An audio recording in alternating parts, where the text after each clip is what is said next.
Hello বন্ধুরা, সবাই কেমন আছো? আশা করছি সবাই ভালো আছো। আর আমরাও অনেক ভালো আছি। তো আজকে সকাল সকাল বেরিয়ে পড়েছিলাম। আমাদের বাড়ির কাছাকাছি একটা মন্দির আছে, দক্ষিণেশ্বর বাবার মন্দির। তো সেখানে যাচ্ছি আমরা পুজো দিতে। মেয়ে হওয়ার পর ওখানে পুজো দেওয়ার কথা ছিল, কিন্তু আসতে পারিনি। তাই এখন যাচ্ছি পুজো দিতে।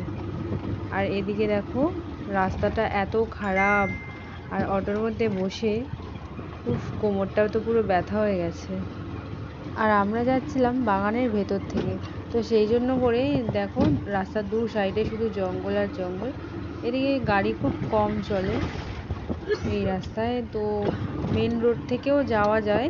আমাদের এটা পাড়ার ভেতর থেকে গেলে না, এটা একটু শর্টে হয়। তো সেই জন্য করে আমরা বাড়ি থেকে অটো রিজার্ভেই এসেছিলাম।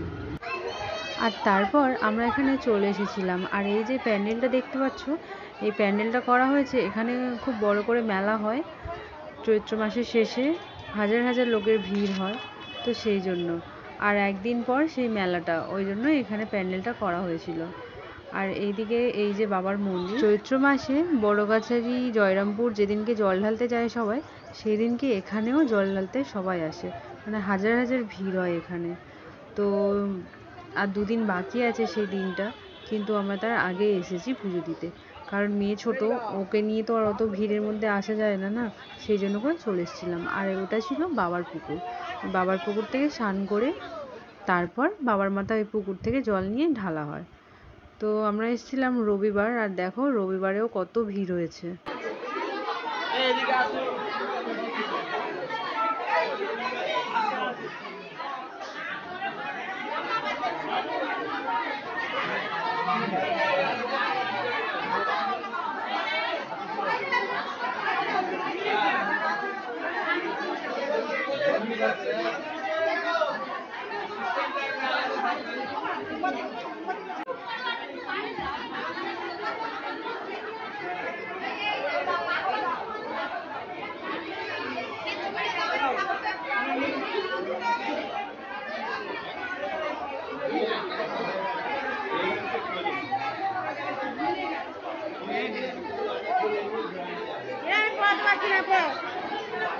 আর আমাদের পুজো দেওয়া হয়ে যাওয়ার পর এখন যাব একটা দিদার বাড়ি, মানে আমার শাশুড়ির মাসির হয়।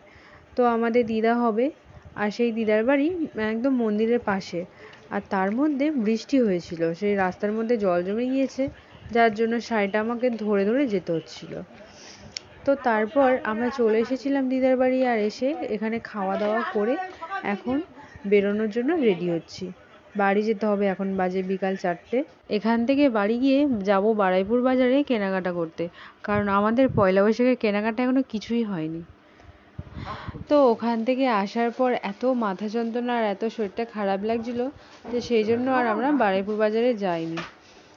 ঈদের দিনে ওর ছুটি আছে, তো সেই দিনে যাব পয়লা বৈশাখের কেনাকাটা করতে। আর এখানে মায়েরও শরীরটা খারাপ লাগছিল, তো সেই জন্য আমি ওই মা দুজনে কেউই রান্না করিনি। আর লাস্টে বর আবার বিরিয়ানি অর্ডার দিয়েছিল দিতে। এখন বাজে 9:30। তো এখন আমরা খেয়ে শুয়ে পড়বো। রান্নাবান্না কিছুই হয়নি। সারাদিনটা উপোস থেকে আর এখন রাতের বেলা বিরিয়ানি খাচ্ছি। ভাবা যায়? তো যাই হোক, আমরা এখন খেতে থাকি। আর তোমরা ভিডিওটা লাইক করে দিও। আর যদি ভালো লাগে চ্যানেলটাকে সাবস্ক্রাইব করো। সবাই ভালো থাকবে। টাটা।